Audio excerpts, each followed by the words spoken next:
नमस्कार, मी किरण ठाकूर, ज्योतिष्य आणि वास्तुतज्ञ। मी लगातार आपल्या सगळ्यांना मार्गदर्शन करत असते। आजच्या व्हिडिओमध्ये महाशिवरात्रीविषयी आपल्या सर्वांसोबत बोलणार आहे।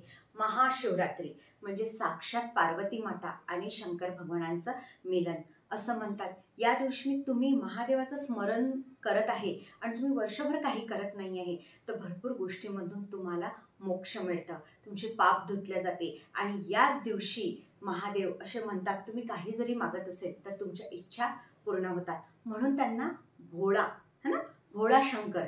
जुने लोक म्हणायचे ना, हा किती भोळा आहे, ही किती भोळी आहे। तशा प्रकारे महादेव आहे। यांना ना फूल पाहिजे, ना फळ पाहिजे, ना कसली अपेक्षा, फक्त कर्म आणि सत्यत्व या गोष्टी त्यांना आवडतात है ना। मग आपल्याला आजच्या व्हिडिओमध्ये बघायचं आहे की महाशिवरात्रीच्या दिवशी 26 तारखेला बुधवारी जर आपल्या घरामध्ये लगातार बिमारी आहे की बिमारीमधनं बाहेर निघत नाही आहे, काही ना काही निगेटिव्हिटी होत आहे, या स्वतः आपण बिमार राहत आहे की रिपोर्ट येतात नील आहेत पण काही बिमारी असेल त्या इडापिडा आपण खूप भोगत आहे। असतात ना काही जणांना मोठ्या मोठ्या बिमाऱ्या होतात की लगातार ते याच विचारात असतात की काय होईल कसं होईल। तर याच दिवशी महादेवाच्या मंदिरामध्ये जाऊन पंचामृत, जे आपण पंचामृत तयार करतो ना, दूध दही साखर सगळं शहद टाकून याच्यामध्ये थोडा गूळ टाकायचा आहे, खायचा गूळ है ना, तो टाकायचा आणि सकाळी 12च्या आधी महाशिवरात्रीच्या दिवशी 26 तारखेला सकाळी हा उपाय करायचा आहे। मंदिरामध्ये जाऊन महादेवाच्या पिंडीवरती छान मस्त बसायचं, दिवा लावायचा बाजूला तुपाचा आणि अभिषेक करायचा आहे आपल्याला पंचामृताने। ओम नमः शिवाय नमः, ओम नमः शिवाय नमः। शिवाय म्हणजे शंकरजी, नमः म्हणजे पार्वती है ना।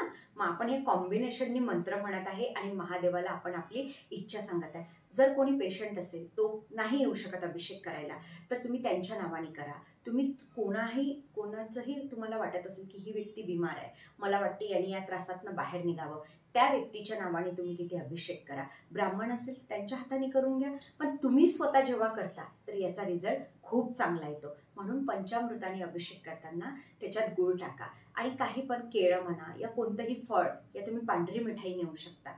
तिथे प्रसाद ठेवल्यानंतर ते बाहेर गरिबांना वाटून द्या।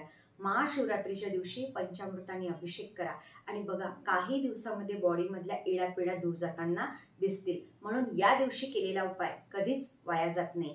आणि असं म्हणतात की तुम्ही कर्मा थ्रू तर म्हणजे तुम्ही अध्यात्मा थ्रू तर करत आहे, पण कर्मा थ्रू कसं करायचं, कोणालाही मदत करणे, अपशब्द न बोलणे, या असं म्हणा तुम्ही की या दिवशी तुम्ही कोणाची तरी पालनहर्ता बना। तसेही 12ही महिने कोणाची मदत केली तर वाईट नाही, कारण आपण जेव्हा संकटात असतो तर ईश्वर आपल्याला म्हणतात ना की आपल्यासाठी कोणाला कोणाला पाठवत असतो। म्हणून जेव्हा आपण दुसऱ्यांचं करणार तेव्हाच ईश्वर आपल्यासाठी येईल। हा व्हिडिओ कसा वाटला मला नक्की सांगा। धन्यवाद।